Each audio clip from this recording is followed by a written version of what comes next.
Thank you. So glad to be here in this window into a different dimension, into the spiritual world here, the Brooklyn Temple. And the reason why it is that way is because of the people here, right? The key thing that makes any place what it is, I would say, are the people. I've been in places that are supposedly very holy, but I don't feel very inspired there. And I've been in places that are apparently very of low energy, very degraded, maybe like New York City, but I feel very inspired here because of the people that are here. So thank you everybody for showing up and making this place what it is. Om Adgyana Tirmanandasya Gananjana Shalakaya Chakshur Unmilitam Yena Tasmai Shri Guruve Namaha. So does anybody not recognize this person behind me? Anybody's first time? Okay, cool. So when it comes to Thanksgiving, I thought, what better place to give thanks than to the person who really opened up that window to start, that window into a different dimension, into the spiritual world, for me and for so many other people. So that person, for me and for most of the people that are here and that come to a place like this, is right here. His name is Srila Prabhupada. And Srila Prabhupada is who I was always looking for. He's somebody who typically you only hear about in stories or in scriptures. And what I mean by that is he was someone who was an agent of pure love. And one could say, and I would argue, that what we're actually looking for here in the material world is pure love, something that's not going to let us down ever. Because ultimately, as a soul, and if you believe that we're a soul and that our nature is to love and to be loved, as it's described in virtually all scriptures, then one could logically deduce that we could never be fully satisfied unless we come in contact with that love. And because we're all here in the material world, where such a thing is quite scarce, if you haven't noticed, it's incredibly crucial that there are people who are agents of that love, who are sent for the sole purpose of introducing people to that window that leads to this otherworldly experience, this reality, actually. So Srila Prabhupada was one such person. And one may ask, well, what does that look like practically? Somebody who's actually an agent of that love, who's not affected by the material world like I am. And luckily, there's a very clear description of what somebody like that looks like in one of our primary texts called the Upadeshamrita, in which it is said, Vachu Vegam, Manasakroda Vegam, Jivan Vegam, Udaropasta Vegan, Etan Vegan, Yo Vishahita Dira, Sarvam Apimam Prativim Sasishyat. It's described that somebody who you can fully trust, who has completely controlled their material tendencies and is absorbed in love, is somebody who is no longer affected by selfish desires, basically. And that comes to the point, well, what is love, actually? What is love? Can anybody offer a suggestion? Anybody have any idea if they could define love in one sentence or even a word? Anybody have anything that would come to mind there? Love is service. Nice. Yeah, for sure. For sure. Anybody else? Service. Affection. Affection is good. Yeah, for sure. Definitely part of it. Candice?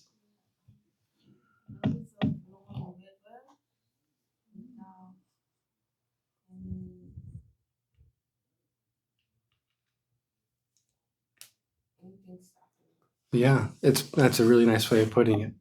And if we go back to scripture, one of the ways in which love is described, and maybe the most powerful, intense way, is in Lord Chaitanya spoke, Ashlishiva paradatam panashnumam, adarshana marmatam karotuva, yatatata vavidatato lampato, mat prananatas sa eva naparaha. Which means that regardless of whatever the other person is giving, I'm willing to be of service in that affectionate, unstoppable way. It's also described in the Bhagavatam, Savaipum Samparo Dharmo Yato Bhaktir Adokshade, that love, that real love, must be unceasing and unmotivated. So many times we see examples of people who are apparently in love, or there's some love there, even perhaps between a mother and a child or a father and a child, where there seems to be a very strong bond of love, and then something happens, the child does something or the parent does something, whatever it might be, and suddenly the relationship is broken irreparably, practically. And so although there might be something very strong there and something very real there in one sense, we could understand that that's not exactly what the soul is looking for, because it had an ending. It had an unceremonious stoppage to it. And so what Srila Prabhupada came to represent was something that was completely uninterrupted and something completely unmotivated, in that he wasn't doing it for any kind of selfish desire, but was completely sold out to the people of the world, ultimately. And so, just a little background of Srila Prabhupada. He came to the United States at a very old age, 70 years old. And he did so not because he was on the run or because he had to leave where he was from. He was from India. And at that time, before he came here, he was living in a very holy place, in a very comfortable situation. He was living at a place called the Radha Damodar Temple, where many other great saints and spiritualists had lived before him. And he was very comfortably situated. He had a room, he had 3 meals a day, he was well known, he was well respected, he didn't have to worry about money.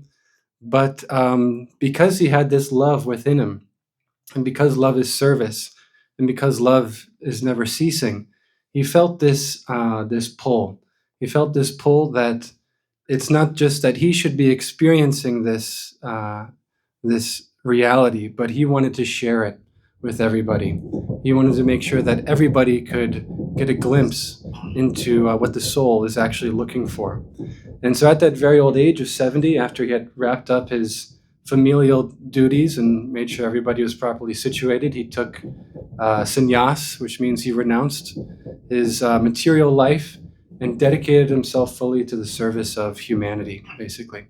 So what that looked like practically was he traveled on a cargo ship, because he didn't have any money or any sponsors or any support that would afford him a plane ticket, or even a regular passenger boat. So he was stowed away in a cargo ship.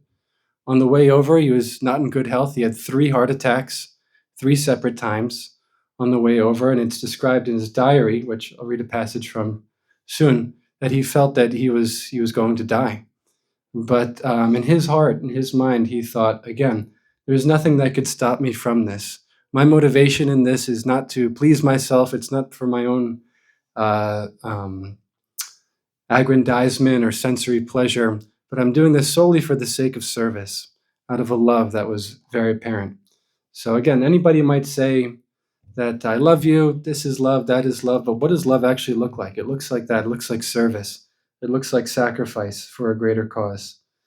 So I'd like to read a quick passage from Srila Prabhupada's diary when he first came to New York.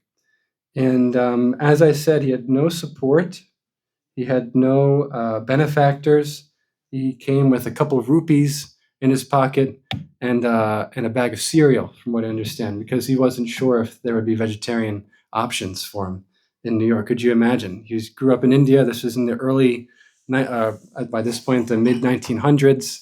There was no internet. He was just reading news stories about the West, maybe some books. But he really didn't know what he was going to find. But he knew it would be difficult. He definitely didn't think it was going to be some easy walk in the park, but he was willing to do it. So he came here, and he didn't know anybody. He was sleeping on a YMCA cot in the middle of winter. And he was undisturbed. He was focused on carrying out his mission of serving others, of sharing reality with the world. So he's sleeping on a YMCA cot. Finally, he gets an apartment with some questionable character here in Manhattan, New York City, in the East Village, and that person winds up chasing him out of his apartment. He was on some acid trip, went crazy, and chased this elderly, saintly man from India out of the apartment in the cold. He had nowhere to go. But he continued on, undeterred, because it's unmotivated, that kind of love, right? This is proof. So then there was a beautiful festival that was coming up that's celebrated all around the world called Gora Purnima. And Srila Prabhupada was at this time in a very small, cold, dark apartment with no support still, no companion. He was trying to start this mission to spread this love that he felt in his heart to the world, but was being stifled. But it's interesting what was going on internally for him. You'd think that perhaps there would be some discouragement, there would be some sense of, maybe God has forsaken me, or this is unfair. But I encourage you to take a close listen to this entry that he put in his diary at that moment. According to the calendar, today is Gaura Purnima.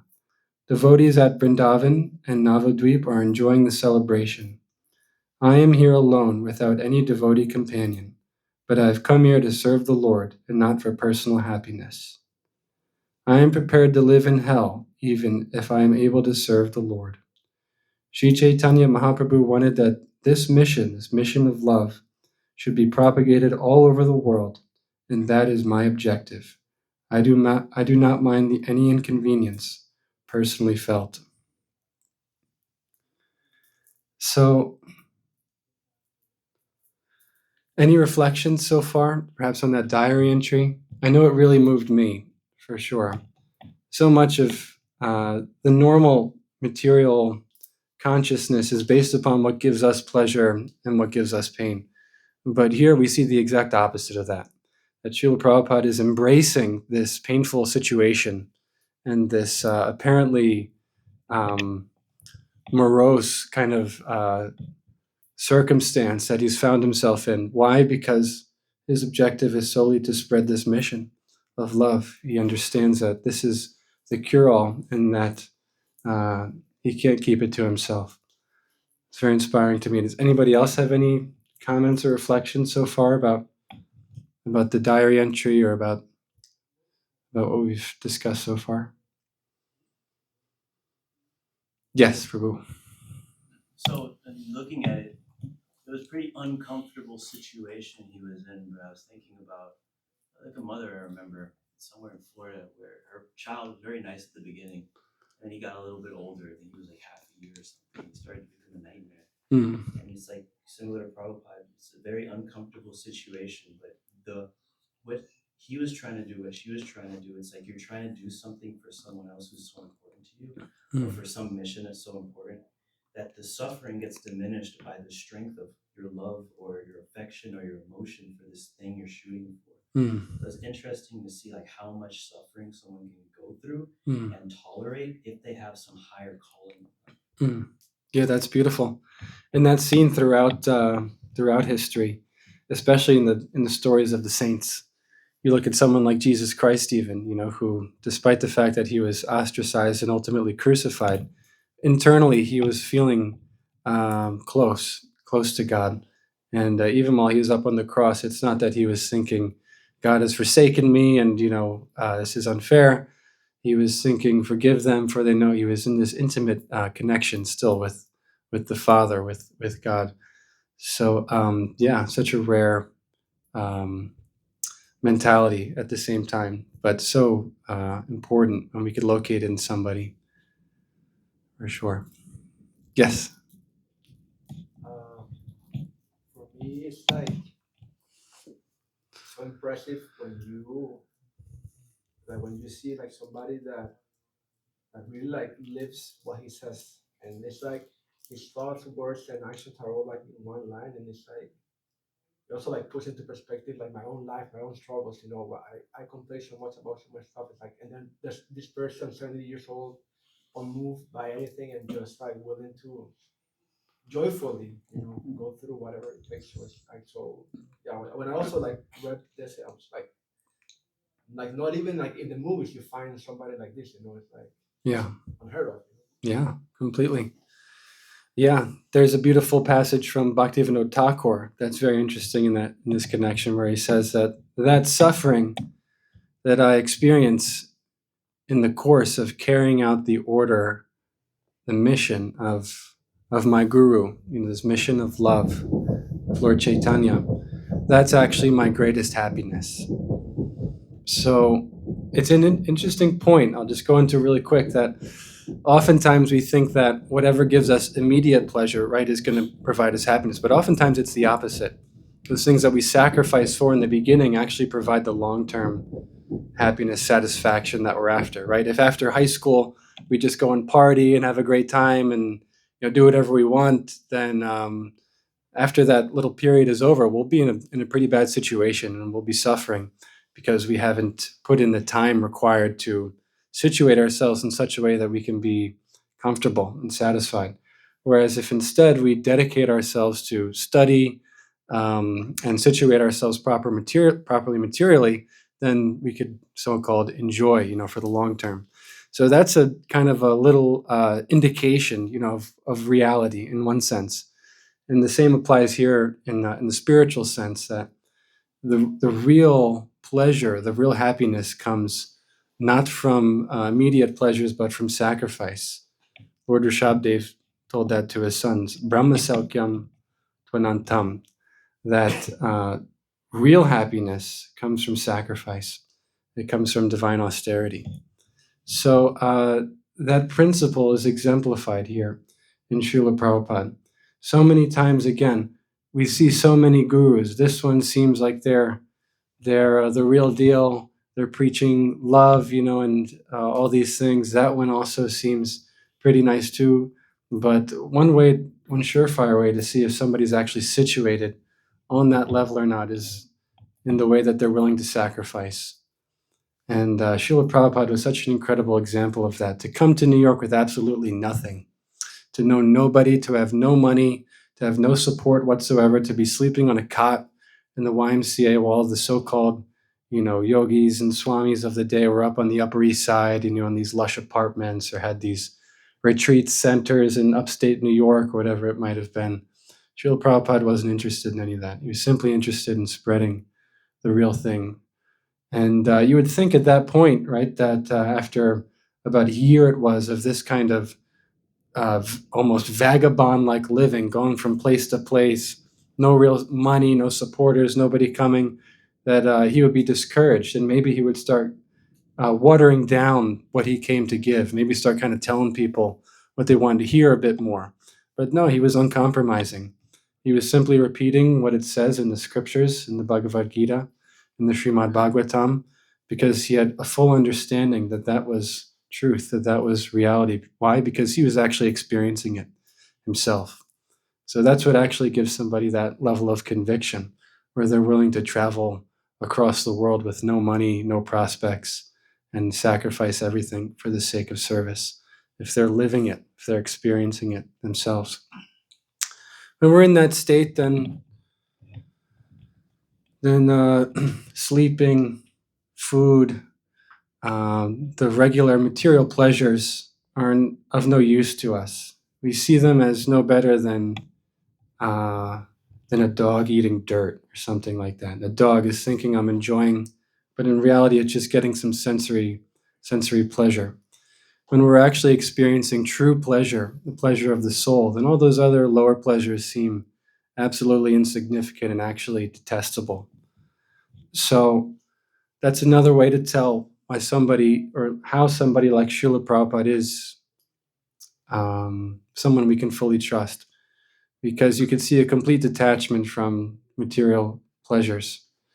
So somebody situated on that level is so incredibly valuable to us. Why? Because they're giving us, again, this glimpse into another reality, into actual reality. Just like if we have a dirty hand, say for example, We need something clean in order to get the dirtiness off. In the same way, because we ourselves are covered over to some degree by these material desires, we need somebody like Srila Prabhupada or somebody on that level to help us become clean. So that's the real importance of Guru, because it's said in the Bhagavad Gita that what a great man does, common men will follow.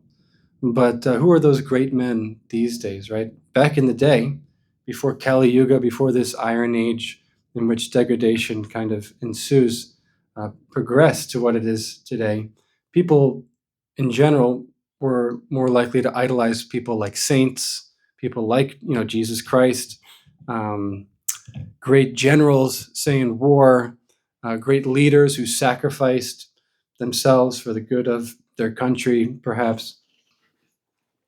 But as Kali Yuga, this current age, has progressed, we see that the so-called great people who people tend to idolize are actually no more great in reality than anybody in one sense, and than even animals, because their sole focus, their primary focus in life oftentimes is just enjoyment. It's just pleasure. It's just whatever gives them pleasure and doesn't give them pain. Right? Nowadays, we tend to idolize people like singers, rappers, sports stars, people like that who may or may not have a good set of morals. Hopefully, many of them do, and I do believe that some of them do for sure. But oftentimes, the reason why they're idolized is not because of their character, but because of what they're able to do and how they're able to manipulate material nature in such a way that they can control it and enjoy it to the greatest extent. But if we idolize those people, if we look up to people like that, even politicians, are the same way often, then what we'll find is a society in which people's values are completely upside down. And in the name of advancement and of doing the right thing or of getting ahead, actually people are behaving just like cats and dogs, basically.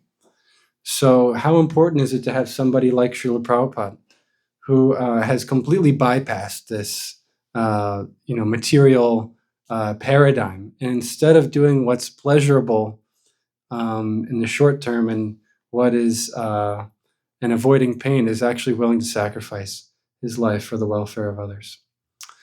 So I'd like to tell a story, if I may, real quick, about another practical example of what kind of sets Srila Prabhupada apart from other people. And I used to caddy.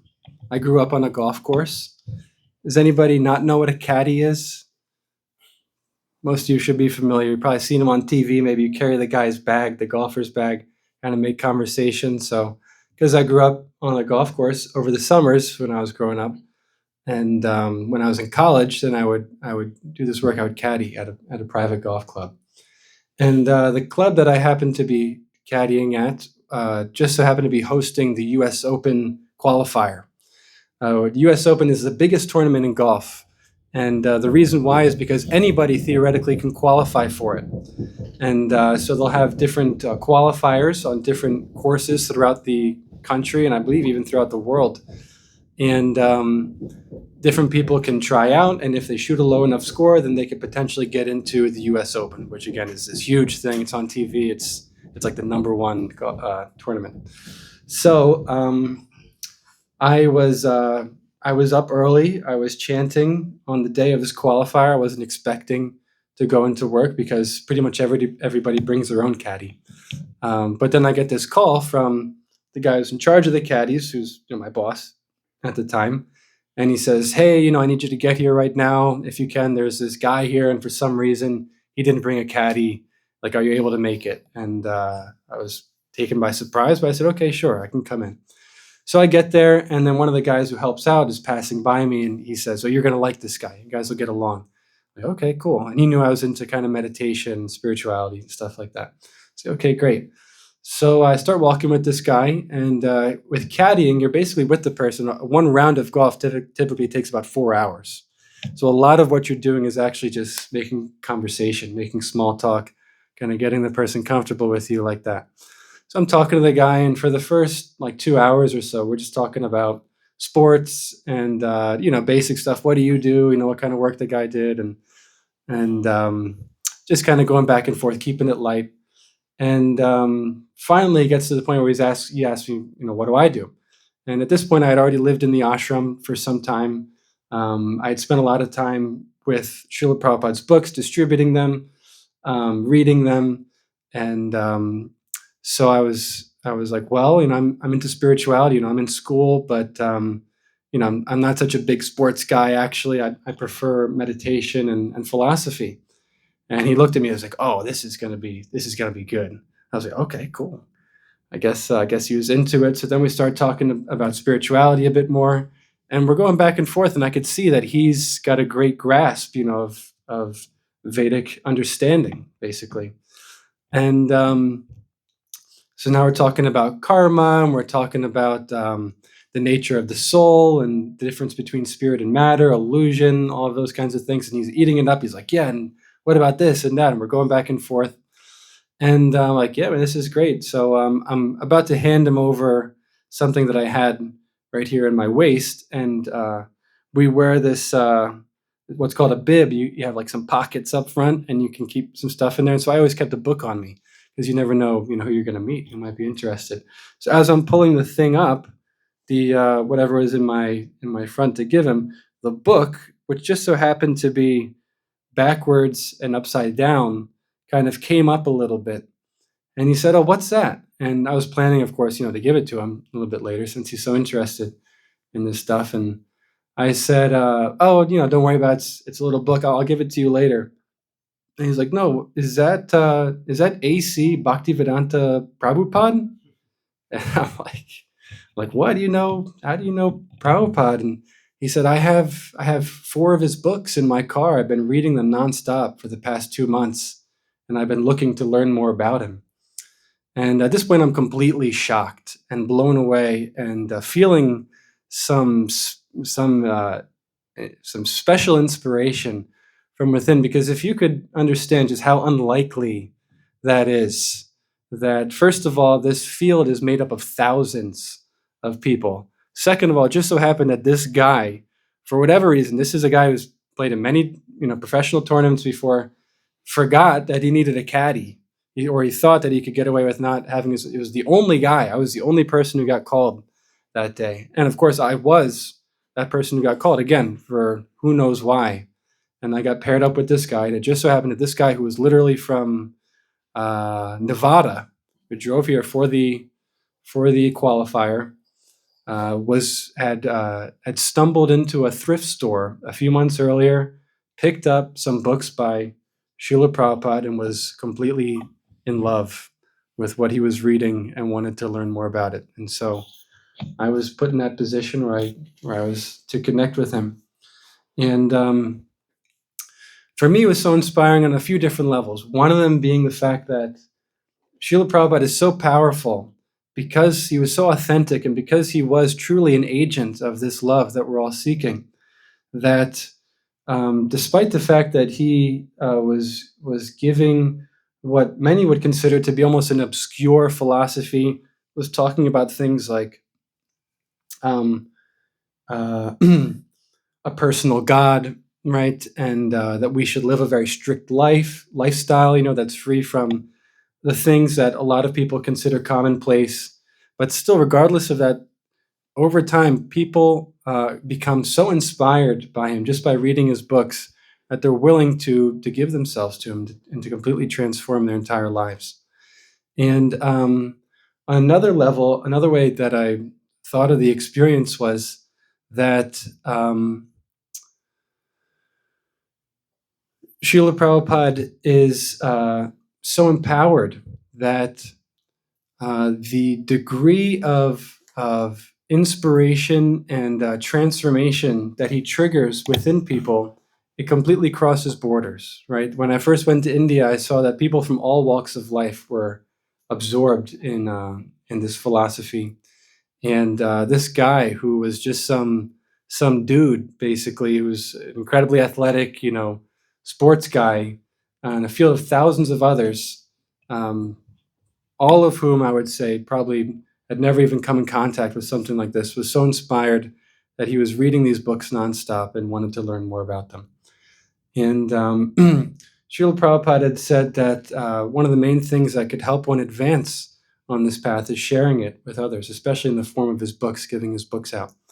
And in my experience, I've had many similar experiences, but in this one especially, the kind of inspiration and faith that something like that gives you is truly indescribable in terms of the power that that has.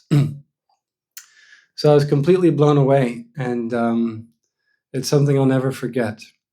And there was only one other time I could say that I felt as moved about Srila Prabhupada specifically in these experiences, and that was one fateful day about 10 years ago or so. I was living in the ashram at the Bhakti Center, and every day I would walk down 3rd Street. Bhakti Center is on 1st and 1st. I'd walk down 3rd to Broadway, and then I would walk all the different blocks to get to the Harinam, or the public kirtan, which many of you have likely seen in Union Square Park or Washington Square Park.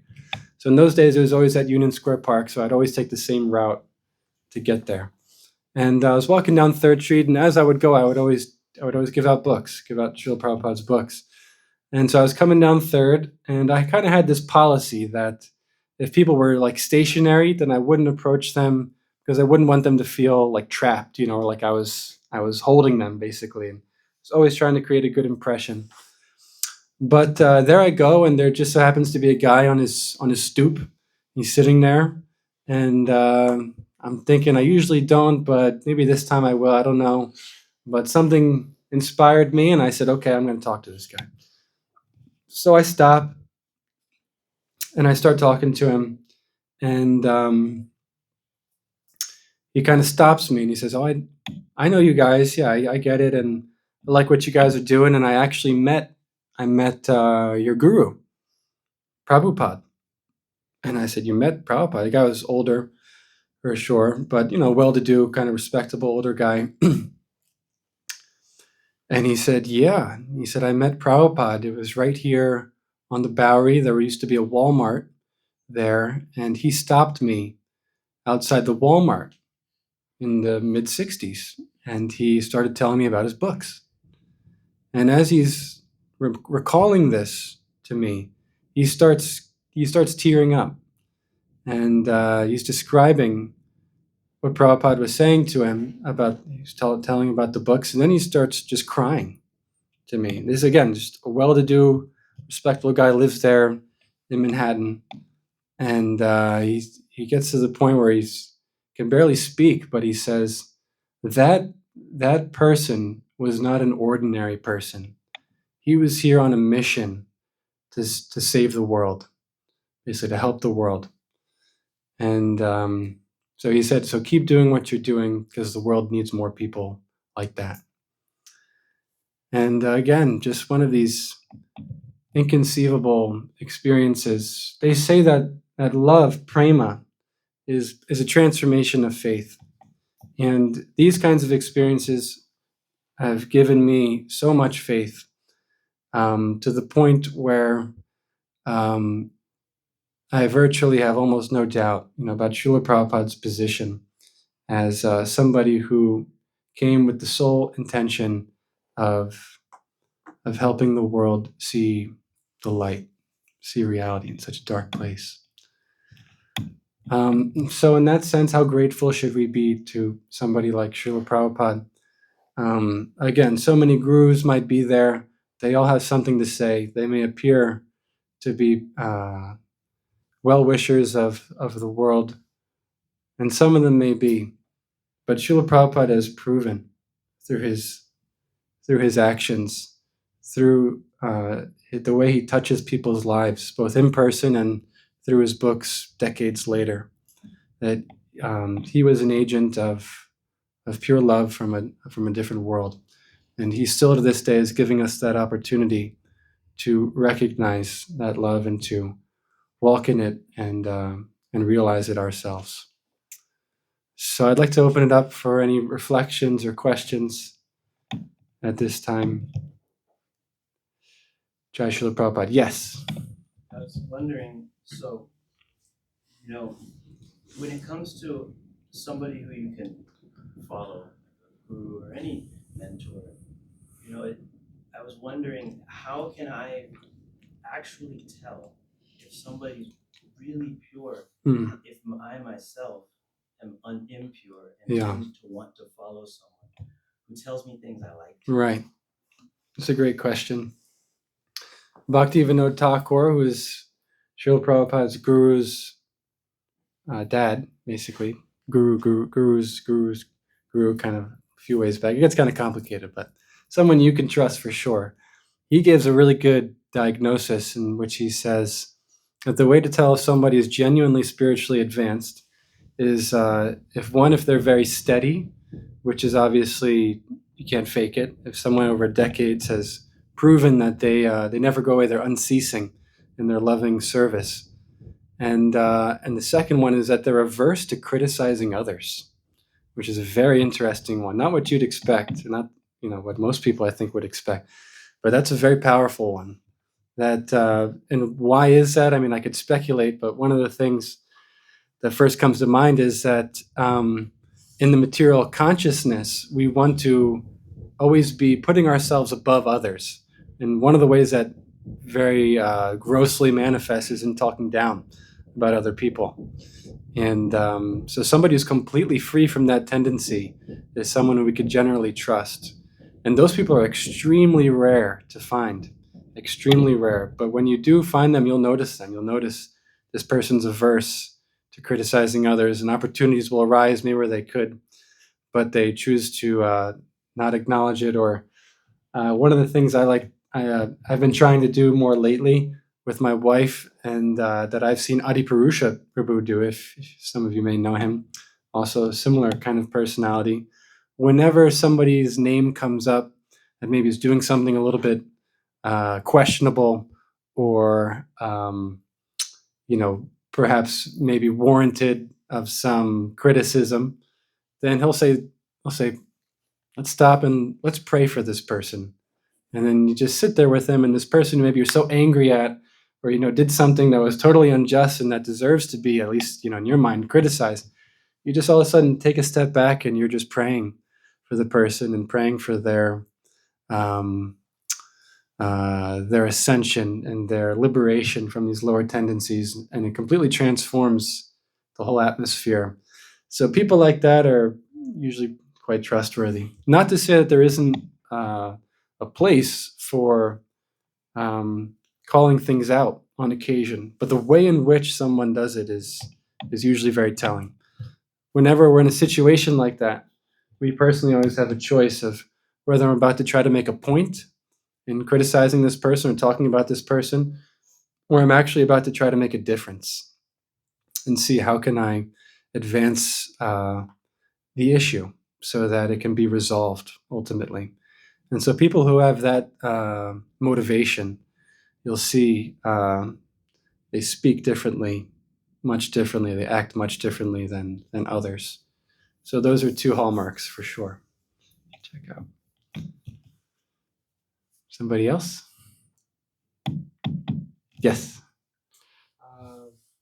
What inspired you to go like to your spiritual journey, and why did Srila Prabhupada, like why were you drawn to Srila Prabhupada's teaching out of any others? Sure. So my mom's very spiritual for sure. I grew up with her reading spiritual books and meditating all the time. And so by the time I was like 14, I was telling people I was a Buddhist and I was meditating and I was into that. I definitely wasn't living a Buddhist kind of lifestyle, but I was attracted to that kind of thing. My mom got me a Bhagavad Gita when I was 16. I started reading that, and I was like, "This is my book. I want to. This has everything I feel like I'm looking for." And so college time came around. I was a senior in high school, and I got into some schools, but I wasn't sure what I wanted to do, and I was also exorbitant, the prices. Then I thought it was kind of a scam. So instead, I decided to go to India and live in an ashram there and try to become enlightened, because I figured if I became enlightened, then I could kind of control my life and just be successful. And so it just so happened I got connected with the devotees, the Hare Krishnas, right before then, and they recommended I go to the Govardhan Eco Village. And at that time, I was still an impersonalist. I was still very much against the idea of there being a personal form of divinity, which, of course, we know that because God is unlimited, how could there not be a personal form of divinity? So he must have a personhood. He must also be impersonal, and he's also situated in the heart. But at that time, I wasn't into that. But I went there as an impersonalist, and I was reading Prabhupada's Gita, because I hadn't read it at that point. And I was pretty much against it. I was actually writing essays about how the idea of servitude was imposed on the Indian public by the British. And so now they're kind of embracing it and integrating it into their spirituality. But obviously, that's totally, I mean, Bhagavad Gita is thousands of years older than the British, occupation of India. But, in my waxing poetic, I was thinking I was this, that was my whole thesis. And so I was reading Bhagavad Gita, and I got to a line. I was reading it basically begrudgingly and to say why I was wrong. And then I got to this one line where Prabhupada said that, because I was very philosophical, logical. Where's the logic? Prabhupada said, religion without philosophy is fanaticism or just sentiment. But philosophy without religion is just speculation. That you actually need both. And that just totally cracked me in half. Somehow, again, just the potency that's there in Prabhupada's words. It just I remember being shaken by it. It totally woke me up. And from that time on, then I became more open, and I started asking more questions, and I started really hearing the answers and realizing that I would be insincere at this point to not accept this philosophy because it does check out logically. And once you get to that point where you're actually willing to accept the philosophy to the point where you are practicing, where you are actually hearing and chanting in kirtan and reading the books with an open heart, then you can have certain experiences that let you know that this is real. That's why Bhagavad Gita, that's why this philosophy is so powerful, because of pratyaksha, that you actually get a direct experience of reality. It's not just theoretical, and there's not questions that you can't get answers to. You can experience reality yourself. It doesn't have to be just something you read about, but you can get a taste of it for yourself. And then once that happens, then it's over for you. Then you're finished. Then you've seen the light and you can never go back, unfortunately, or fortunately. So that's how I got hooked, basically.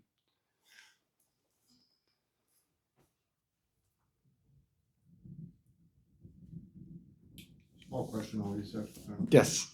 Is it because God's infinite, therefore must encompass also a personal? Yes. Expand a little bit.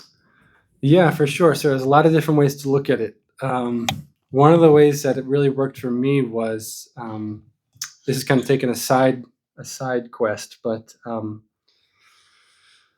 in the Buddhist conception and in the impersonal only conception, it is presented that reality is homogeneous, is a oneness, and that we, as that oneness, come under the illusion that there's variety, and as a result, we're seeing all of this different variety. But actually, variety is just an illusion. Personhood, all of that is just an illusion, and we're all just one homogeneous mass.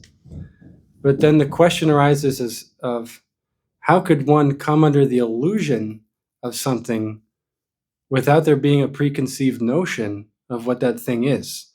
So, for example, if somebody's walking in the dark and they step on a rope and they think it's a snake, then they might think, oh, it's a snake. They might come under the illusion that it's a snake.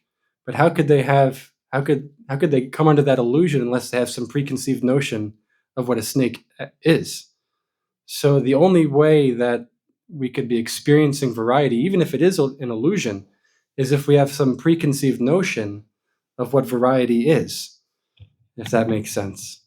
So it's not that variety in and of itself is an illusion. In one sense, it is the variety we're experiencing here, but we're experiencing this kind of variety because of a preconceived notion of absolute variety that's existent in reality, in the spiritual world. So that's one way to look at it. Another way to look at it is that for me personally, what really spoke to me, I think what resonates with a lot of people, is that the supreme energy, the supreme force in all of existence is love. That's really what I believed in. I think a lot of people believe in, most spiritual paths acknowledge that. And so then the question becomes is of what is the most intense, powerful expression of that love?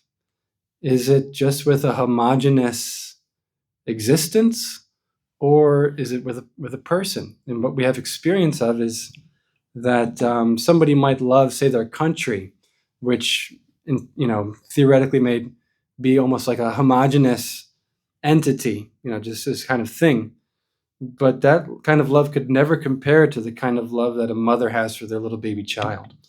Something in terms of intensity and in terms of the sheer amount of sacrifice that they're willing to perform for it. And people sacrifice for their country. Oftentimes it's mixed with, say, some glory, a desire for recognition, a desire to protect their family, of course.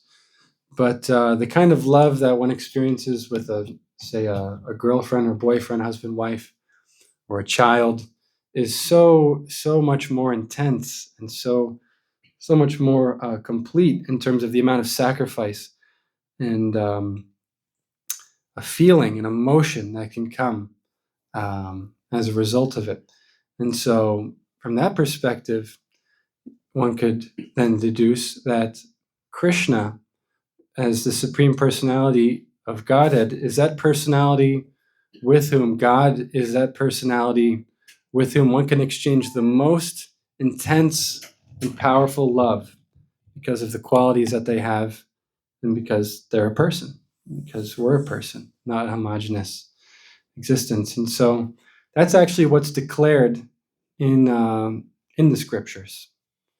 Brahmeti Paramatmeti Bhagavaniti Shabdyate, that the absolute truth is known in three different features as the localized portion in everybody's heart, that God is there within the heart, as the homogeneous, all-existent energy in the form of Brahman, and then also in the personality of Godhead, whom we call Krishna, basically. So Krishna is that reservoir of all love. He is that unlimited ocean of loving exchanges with whom we can reciprocate with unlimitedly and experience his highest love that everybody's actually searching after. It's there within the personality, in that relationship with a person. But it's not like a person that we have any experience of, in one sense, because he's also unlimited. He's not just a person. He's not just anything. He's also everything. And we're meant to engage in that relationship with him. Something else? It's good? Okay. Thank you. Something? Yeah. Good? Okay. Thank you. Thank you so much. Anupama, let's give a round of applause.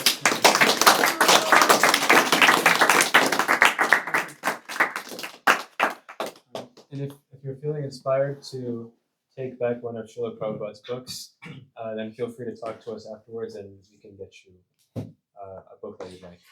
Thank you. Nice. We'll continue with more kirtan now for the final part of this event.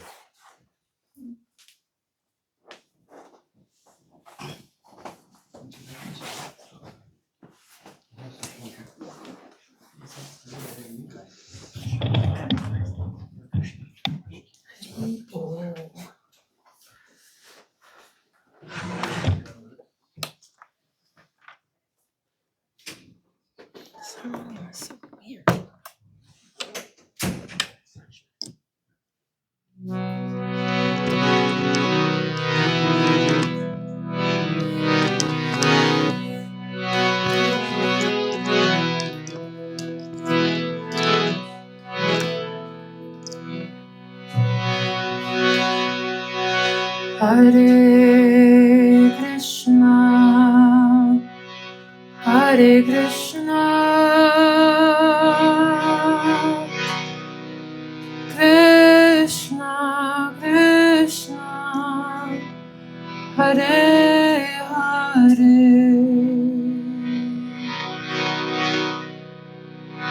Hare Rama, Hare Rama,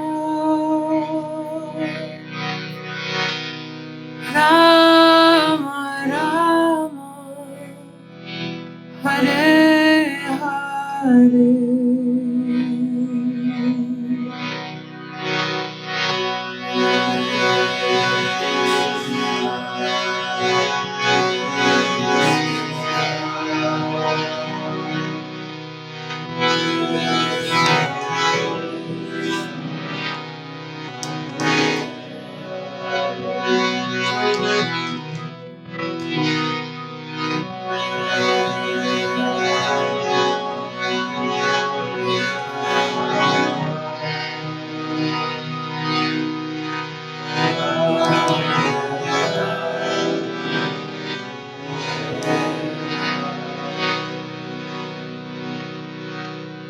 Hare Krishna, Krishna Krishna, Hare Hare, Hare Rama,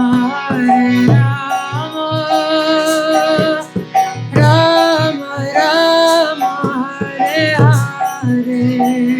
All together.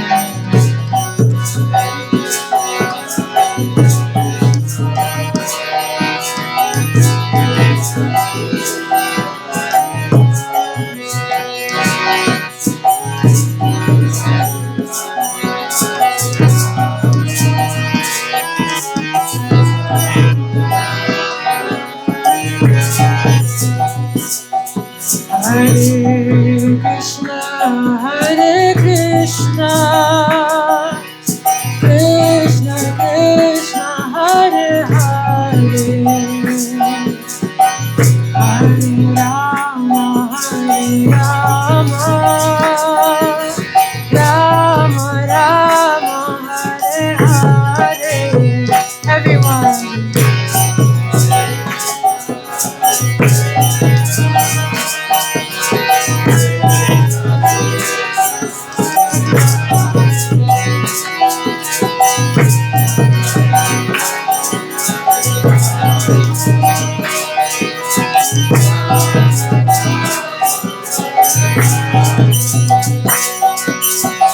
Hare Krishna, Krishna Krishna, Hare Hare, Hare Rama,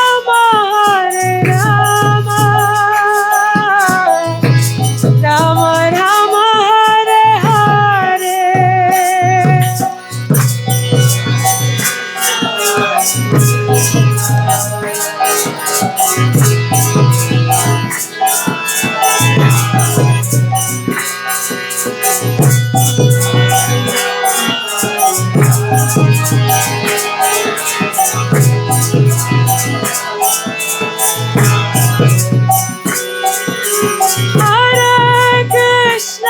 Hare Krishna,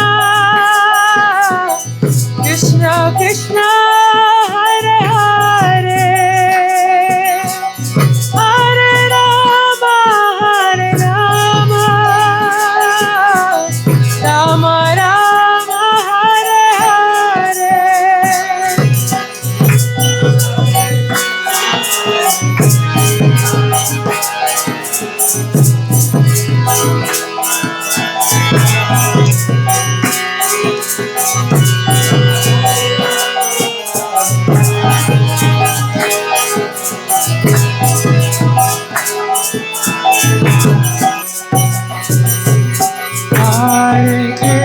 Hare Krishna, Krishna Krishna, Hare Hare, Hare Rama, Rama Rama,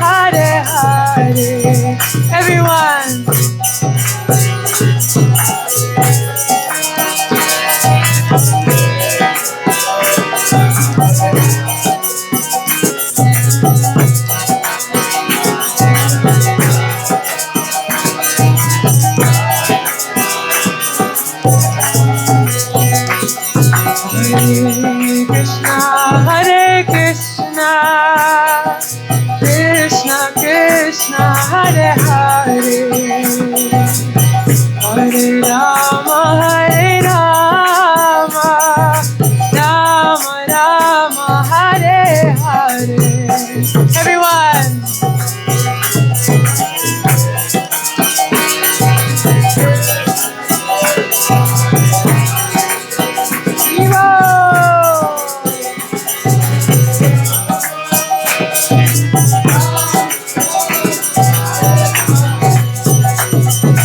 Hare Krishna, Hare Krishna, Krishna Krishna, Hare Hare, Hare Rama, Hare Rama, Rama Rama, Hare Hare.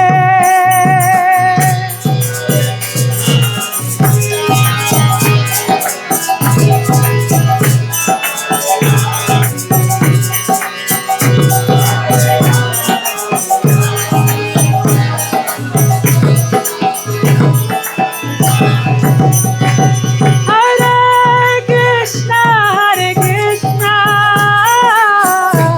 Krishna Krishna, Hare Hare, Hare Rama, Hare Rama, Rama Rama, Hare Hare. Everyone, follow.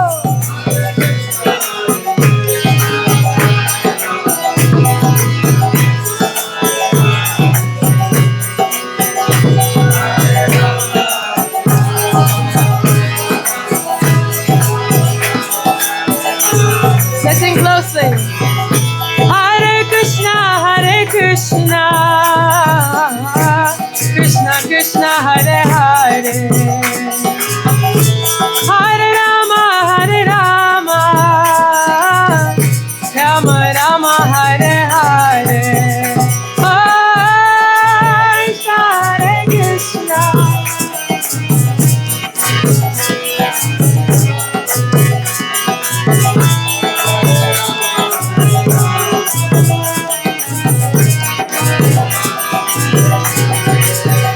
Hare Krishna, Hare Krishna, Krishna Krishna, Hare Hare, Hare Rama, Hare Rama, Rama Rama, Hare Hare. Everyone.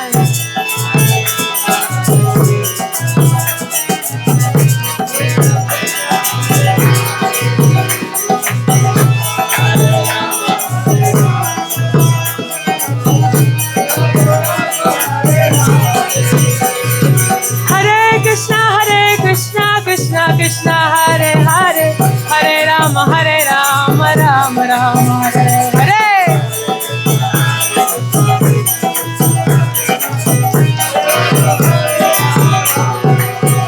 Hare Krishna, Krishna Krishna, Hare Hare, Hare Rama, Rama Rama, Hare Hare.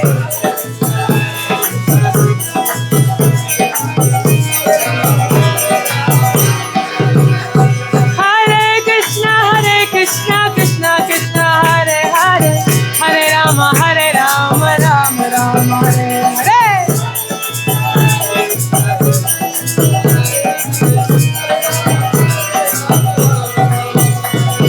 Hare Krishna, Krishna Krishna, Hare Hare, Hare Rama, Rama Rama, Hare Hare.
Srila Prabhupada ki.